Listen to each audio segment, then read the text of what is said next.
O que é física? Vamos mostrar a você em uma série de programas de rádio e TV do projeto A Física e o Cotidiano como esta ciência está relacionada ao nosso dia a dia. Nossos amigos, professor Aroeira, Lilico, Cris, Julinha e Paulão, nos ajudarão a entender os fenômenos da física e sua relação com as nossas vidas de uma forma simples e divertida. Você verá como é fácil entender melhor o que acontece à sua volta. Vamos conhecer também os astronautas brasileiros do futuro em uma viagem ao Sol na nave Uirapuru. E um astronauta brasileiro de verdade, Marcos Pontes, o primeiro brasileiro a voar pelo espaço. Vamos também abordar assuntos como matéria e energia, termodinâmica, ondas, o átomo, a eletricidade e muito mais. Boa viagem!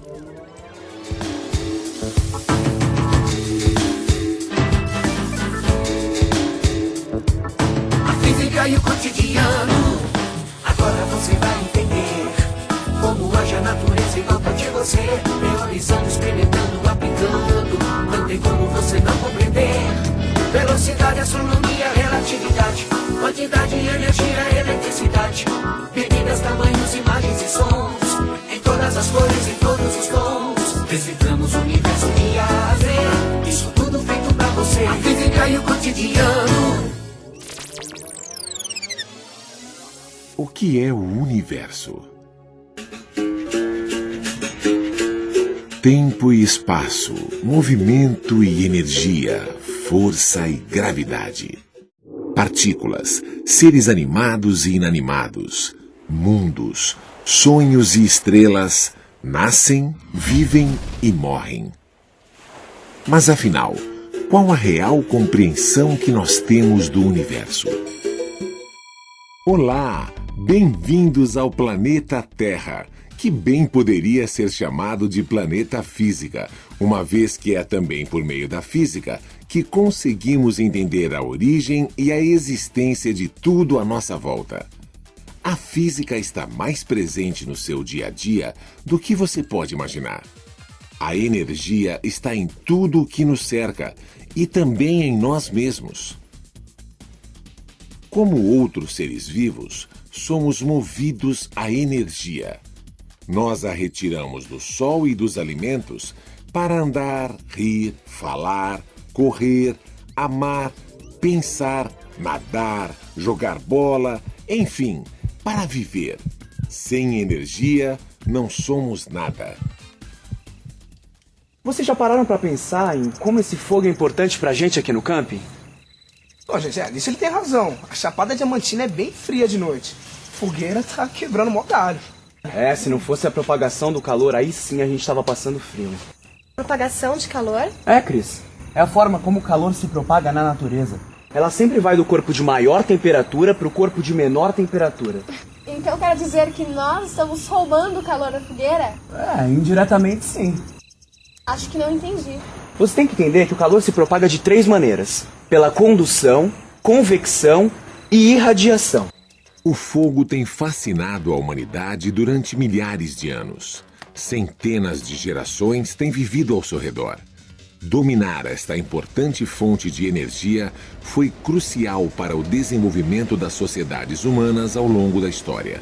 O homem controla o fogo desde a pré-história, mas a maior parte da energia térmica do nosso planeta vem do Sol. E dessa energia que chega, uma fração é a chamada radiação infravermelha, e ela está envolvida em muitos processos do nosso cotidiano.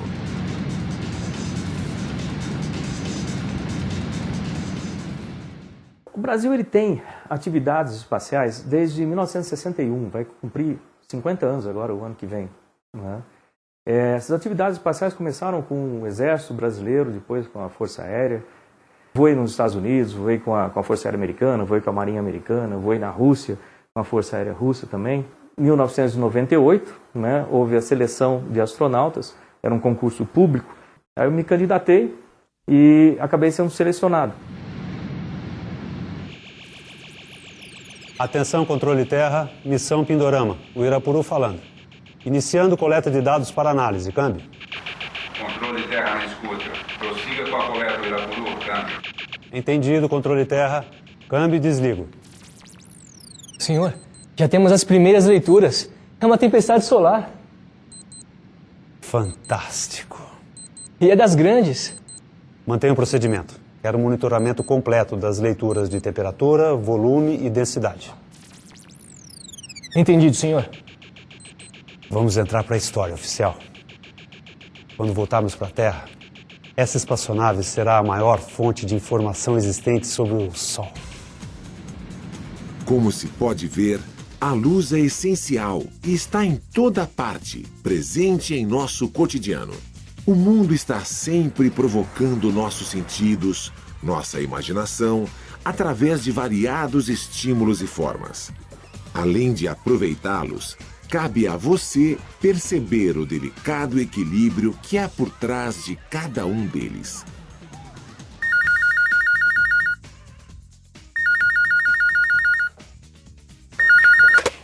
Alô? E aí, Lilico? Beleza? Bora lá pegar uma onda? Oi, Cris. É pra já. Tava aqui justamente estudando ondas. A matéria de física, lembra? Olha, isso me deixou muito ligada também.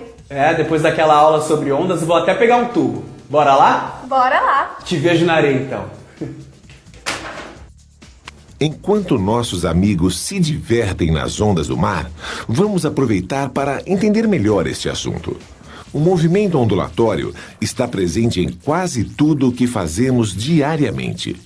As ondas podem se manifestar de várias formas. A seguir, você saberá o que elas são, como surgem e como atuam. Bom demais, hein? Tô até sem fôlego. Cada onda massa. Você sabe como elas se formam? Essa é fácil. É o vento. Conforme ele corre sobre as águas, vai formando as ondas. E elas podem ficar ainda maiores se o vento for muito intenso. Vamos fazer uma pesquisa sobre isso? Mas acho melhor a gente continuar lá dentro. Porque o papo tá bom, mas a onda do sol tá começando a pegar pesado, hein? E eles vão ter muito que conversar, porque quando falamos de ondas, podemos observar uma série de fenômenos ao nosso redor e descobrir como o tema é amplo. É como se olhássemos nossa vida sob novas luzes. E falando em luzes, vamos ver agora alguns fenômenos ondulatórios. Olha só que chuva! Que sol! Relaxa, a gente já tá molhado mesmo. Será mais uma coincidência? Não poderia existir melhor exemplo da refração, outro fenômeno ondulatório. Quando há chuva e sol ao mesmo tempo, a luz solar branca é refletida e refratada no interior das gotas e, quando é devolvida ao ambiente, se transforma nesta bonita cortina multicolorida. Mas foi Isaac Newton quem fez a primeira grande descoberta a respeito da luz. Em 1672, ele percebeu que a luz branca é composta de várias cores, usando prismas para decompor e recompor a luz branca. Antes de Newton, acreditava-se que a luz, oriunda do Sol, era pura e que o surgimento das cores ocorria em razão das impurezas que o feixe de luz encontrava ao atravessar o vidro. No episódio Ondas, você verá ainda os fenômenos da difração, da reflexão e da polarização com experimentos que você poderá fazer em casa ou na escola. Cris e Lilico, acompanhados por Paulão, acabam de voltar da escola.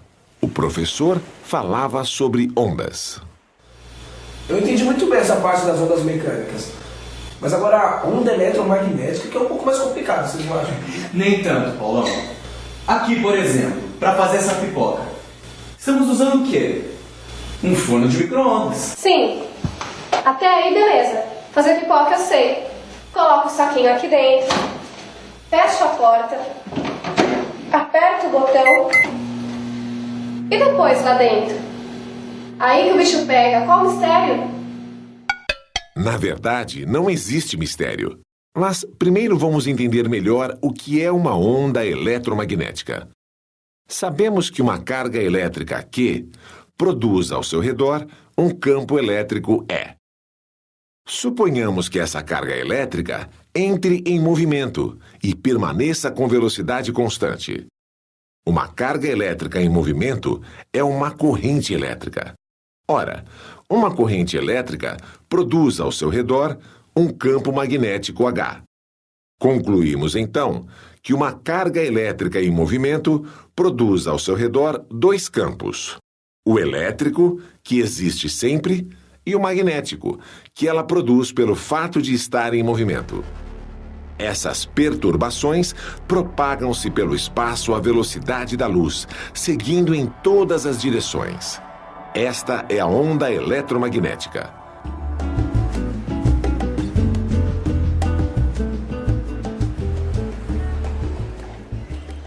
Ah, não acredito. Sempre que chega a minha vez, acaba a goiaba. E é a única fruta que eu gosto. Ah, tudo bem, Julinha. Eu aceito dividir a minha com você. Nossa, esse pedacinho de nada não podia ser menor, não? Se você quiser, o Lilico ainda pode cortar essa metade ao meio, né? Aí a metade da metade. Ah, engraçadinho. Interessante isso que o Paulão falou, hein? Pois eu achei a piada péssima. Não é isso. É que essa conversa me fez pensar numa coisa. E se fôssemos cortando a goiaba em pedaços cada vez menores, como disse o Paulão? Será que chegaríamos num pedaço tão pequeno que não pudesse ser mais cortado? Cara, claro que não. Tudo pode ser cortado, por menor que seja. Basta você ter uma faca adequada.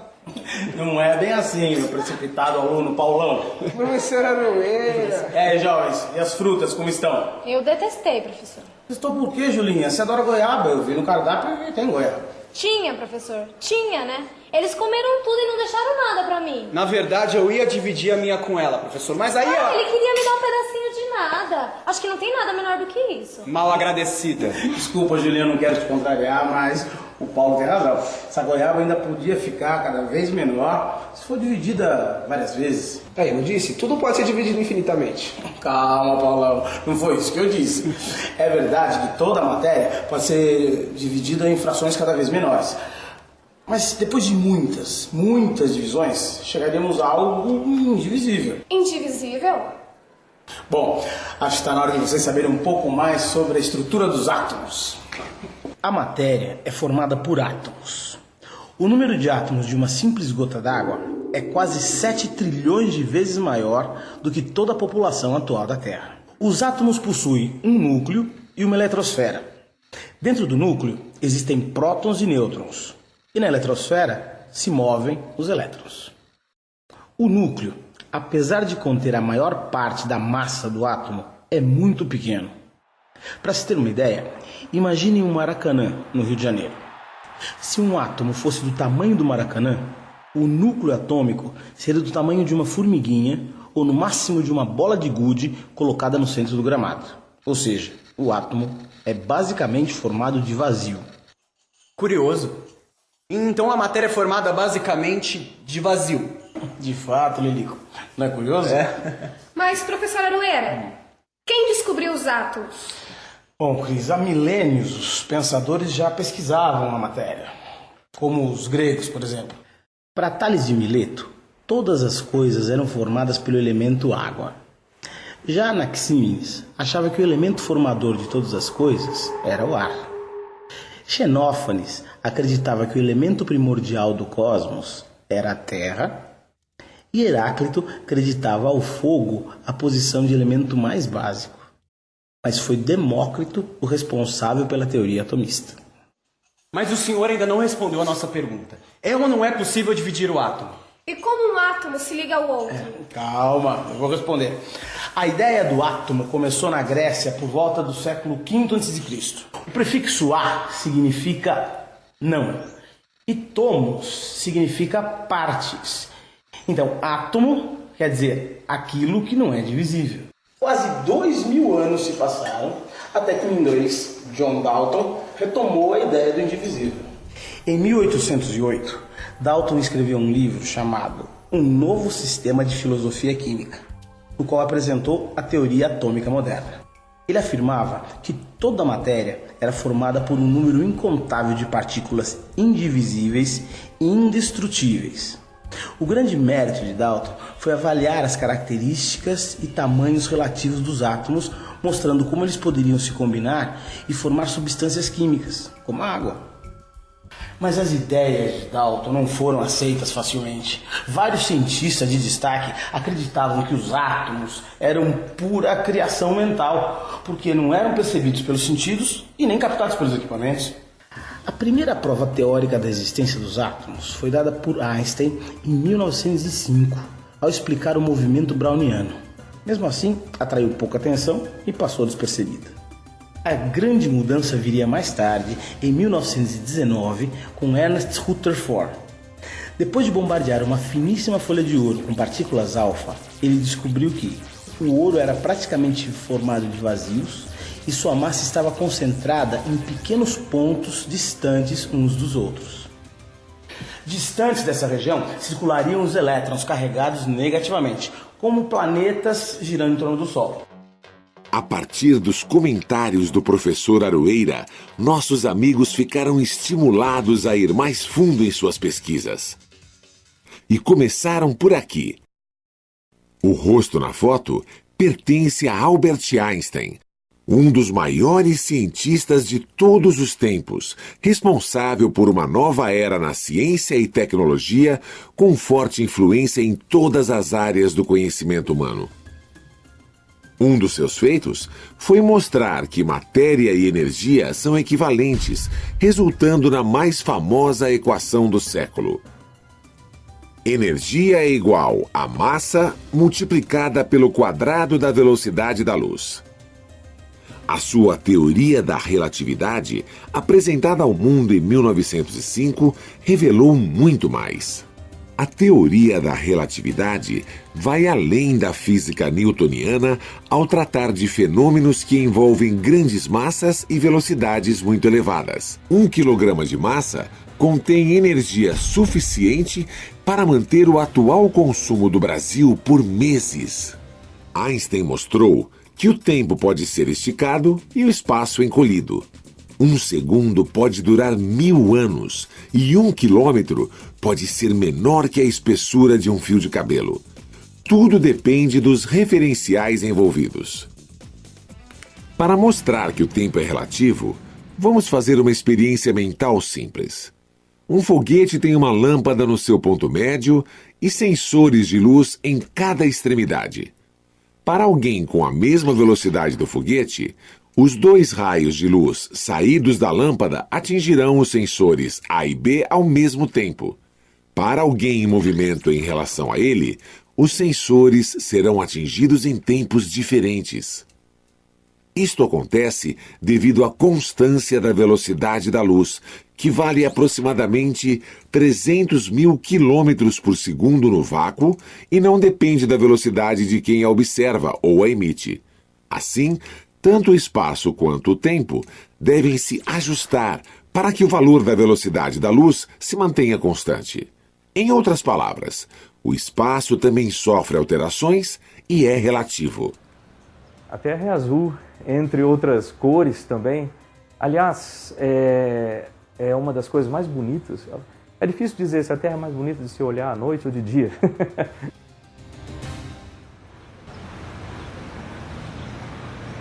Oficial, pronto para a nossa grande missão? Claro, senhor. Acabei de fazer a minha última bateria de exercícios físicos. Muito bem. Você sabe que no espaço teremos que fazer mais ou menos 4 horas diárias de exercícios, não é? Sim, senhor. Soldado Oliveira pedindo permissão para se apresentar, senhor. Descansar. Pois não, soldado. Desculpa a minha intromissão, senhores, mas é que eu sonho em me tornar um astronauta um dia. E eu vi que os senhores vão ter que fazer muito exercício lá em cima. Isso mesmo. Como assim? Não entendi. Sem gravidade? Entendi o que você quis dizer, soldado. Soldado, nós temos que fazer exercícios justamente pela ausência de gravidade. É verdade, claro. E como são esses exercícios, senhor? Eles são feitos com cordas, elásticos, molas, que fazem o papel do peso. E esse peso vem da tração dos elásticos. Temos também a bicicleta ergométrica, onde nos prendemos para pedalar. Entendi. Substitui o peso pela tração. Genial. Sim, temos que pensar em tudo, soldado. E nossa saúde tem que estar 100%. A viagem ao espaço é uma prova de resistência física e emocional. Com certeza, senhor. Gravidade. Você sabe o que é força gravitacional? Por que as estrelas ficam no céu? Por que a Lua não cai sobre a Terra? Vamos ver se alguém por aqui sabe responder. Newton descobriu que tudo se atrai. Basta simplesmente ter massa. É essa atração que torna possível a existência do mundo, do universo. E o que faz todas as coisas caírem em direção à Terra? A força gravitacional. Ela é responsável pelo movimento e a forma esférica dos planetas, pelo brilho do Sol e das estrelas, pela origem e forma das galáxias, pela existência da Terra e até mesmo pela queda de uma maçã ou de um simples coco. É assim que a Lua se comporta. Ela está sempre caindo sobre a Terra. Mas ela precisa ter velocidade tangencial para tentar fugir desta queda. Se estivesse parada, ela já teria despencado sobre a Terra há muito tempo, igualzinho ao coco. Se a Lua fosse livre, se moveria eternamente em linha reta com velocidade constante, de acordo com a lei da inércia. Mas, graças à força gravitacional, a sua trajetória deixa de ser uma reta e passa a ser uma curva. Newton ainda deu um passo além. Conseguiu saber mais sobre a força gravitacional, unindo os conhecimentos de Galileu sobre o movimento dos corpos na Terra e os de Kepler sobre o movimento dos planetas no céu. Ele descobriu que a força de atração gravitacional depende diretamente do produto das massas dos corpos envolvidos e inversamente do quadrado da distância que os separa. Essa é a lei da gravitação universal. Oficial, vou ter saudades da Terra. Por que, senhor? Aqui na Terra, joga um coco pra cima, ele sobe, para e desce. É verdade. Empurro o chão e ando. Dou um salto e chego a bater a cabeça no teto. Ah, eu entendi. O senhor se refere à ação da gravidade terrestre. Exatamente. Agora, no espaço, onde há microgravidade, se eu jogar o coco pra cima, ele é capaz de entrar em órbita. Ah, e se eu empurrar o chão para trás com muita força, é capaz da nave girar e entrar em rotação. E se eu der um salto vigoroso a partir do chão, arrebento minha cabeça na lâmpada da espaçonave, além de causar um acidente. É, comandante. No espaço o mundo é bem diferente. Pronto para a decolagem?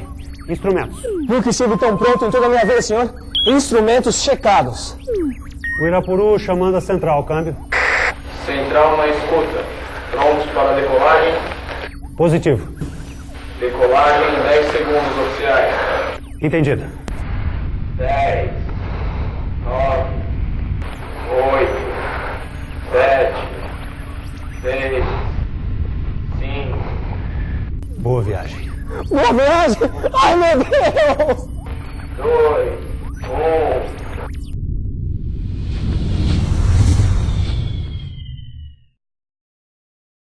E nossos astronautas do futuro iniciaram sua missão rumo ao Sol. Vamos saber um pouco mais sobre o Astro-Rei? Estamos nos aproximando de um Deus. Deus? Perdão, eu não entendi, senhor. Bom, vamos dar uma olhada no nosso banco de dados que você vai entender melhor. Desde a antiguidade, o Sol é cultuado como divindade. Na Grécia era identificado com o deus Apolo. Já os egípcios o conheciam como Ra. Na Índia ele era Agni. Na Pérsia, Mitra. E entre os astecas era chamado Huitzilopochtli. E não apenas as religiões antigas, mas também os primeiros cientistas já olhavam para o Sol com curiosidade e fascinação. Para o filósofo grego Anaxágoras, por exemplo, o astro seria uma enorme esfera de metal. Mas será que ele estava certo? Uma esfera de metal? Anaxágoras foi um dos maiores pensadores da antiguidade, oficial. Lembre-se que ele viveu há milhares de anos e contava apenas com seu próprio raciocínio. Hoje, é claro, depois de muitos estudos, sabemos que Anaxágoras não estava certo. O Sol é, na verdade, uma esfera de gás incandescente, constituída principalmente de hidrogênio e hélio. É uma esfera de gás bem grande. Nem tanto. Foi o que eu disse, nem tanto. Apesar de seu diâmetro ser 109 vezes maior que o da Terra e de sua massa ser aproximadamente 300 mil vezes maior que a terrestre, se compararmos com outras estrelas, o Sol é um astro relativamente pequeno. O que não impede que, mesmo a 150 milhões de quilômetros de distância, sua energia seja suficiente para influenciar importantes processos físicos e químicos que garantem a vida em nosso planeta. Hoje temos uma consciência mais ampla sobre a necessidade de conservar a natureza e a saúde de nosso planeta. A consciência socioambiental vem crescendo, assim como o consumo energético. Por isso, tem se investido também em fontes de energia renováveis, como a solar, a eólica, a maremotriz e a geotérmica. Mas não é apenas o ser humano que necessita dela. A água ferve, o sorvete congela, as brisas refrescam, as lâmpadas acendem. Ei, a luz voltou! As ondas alternam, os carros se movimentam. Nós existimos graças à onipresença e onipotência da energia, que está até no mais absoluto vazio cósmico. A energia pode se apresentar sob diferentes formas: elétrica, química, mecânica, luminosa, nuclear e outras. Ela não pode ser destruída nem criada, apenas transformada. Na natureza, nada se cria, nada se perde, tudo se transforma. Há correntes que afirmam que a temperatura da Terra vem aumentando muito a cada ano que passa. E sobre temperatura, vamos descobrir mais sobre termodinâmica na série A Física e o Cotidiano. Cris e Lilico vão nos mostrar isso. Lilico, você tá fervendo. É sério? Tá quente demais. Então pega o termômetro ali no armário, vamos medir a temperatura. Aqui? Achei. É esse. A palavra termômetro vem do grego termo, que significa quente, e metro, que significa medida. Quando a natureza do calor foi realmente compreendida no século XVIII, ele pôde ser controlado e utilizado para realizar trabalho em benefício do homem. Assim nasceu a Revolução Industrial e, junto com ela, a termodinâmica. A Revolução trouxe as primeiras máquinas a vapor. Ainda àquela altura, com baixo rendimento, elas desperdiçavam a maior parte da energia consumida, como acontecia com a máquina de Newcomen. Impressionado com o desperdício de energia da máquina mais avançada na época, o mecânico escocês James Watt apresentou por volta do ano de 1770 um modelo mais eficiente que contava com o seu grande invento, o condensador.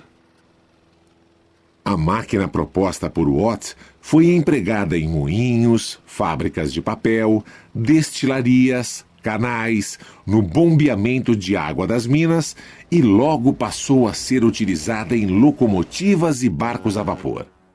E assim, o ser humano passou a ter no calor uma fonte de energia antes da eletricidade. E foi a partir da Revolução Industrial que cientistas se debruçaram sobre ela. A eletricidade começou a se tornar compreensível quando se descobriu que todos os fenômenos elétricos estão relacionados a uma propriedade fundamental da matéria, chamada carga elétrica. A matéria é feita de uma mistura de partículas positivas, os prótons, e negativas, os elétrons, que juntamente aos nêutrons, as partículas neutras, basicamente constituem os átomos. Prótons e nêutrons ocupam o núcleo do átomo, enquanto os elétrons giram na eletrosfera. A turma do Lilico está fazendo um trabalho para a escola sobre eletricidade. Cris é a repórter e Julinha faz o papel de uma grande cientista. Paulão é o câmera e Lilico o diretor. Vamos acompanhar? Corrente elétrica é o deslocamento de cargas elétricas através de um meio condutor. Matematicamente, ela é obtida dividindo a quantidade de carga que atravessa determinada área pelo tempo necessário para isso. É através da corrente elétrica que a energia flui da fonte energética até um aparelho eletroeletrônico, como um videogame, por exemplo.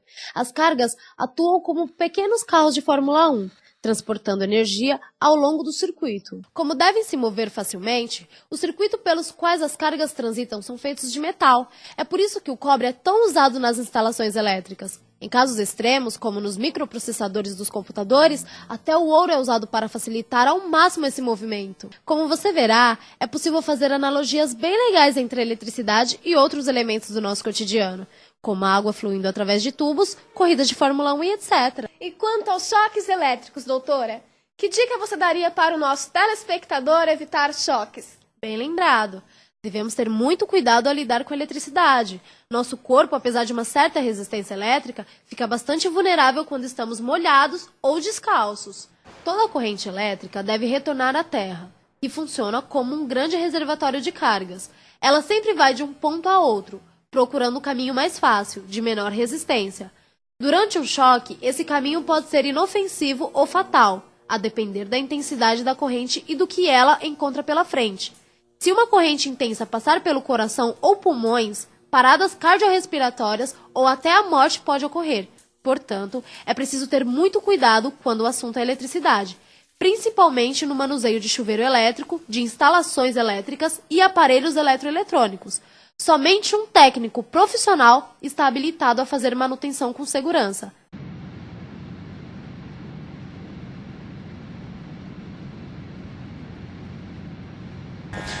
Rápido, oficial. Cheque as leituras do sol.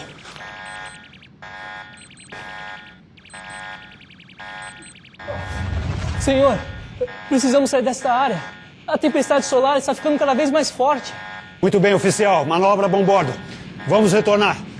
Já temos informações suficientes para o nosso banco de dados. É pra já, senhor. Aperte o cinto. Cinto?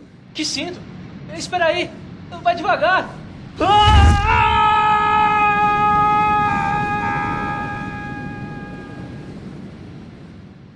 E assim a ciência evolui, e o espaço continua instigando a curiosidade humana e alimentando a imaginação dos poetas.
O meu pai era servente, a minha mãe era escriturária da Rede Ferroviária Federal, eu morava na periferia da cidade. Lá em Bauru, eu comecei a trabalhar com 14 anos para ajudar em casa, eu era eletricista aprendiz da Rede Ferroviária Federal, essa foi a minha primeira profissão, e o meu sonho era ser piloto, só que não tinha dinheiro para pagar o curso de piloto civil lá, né?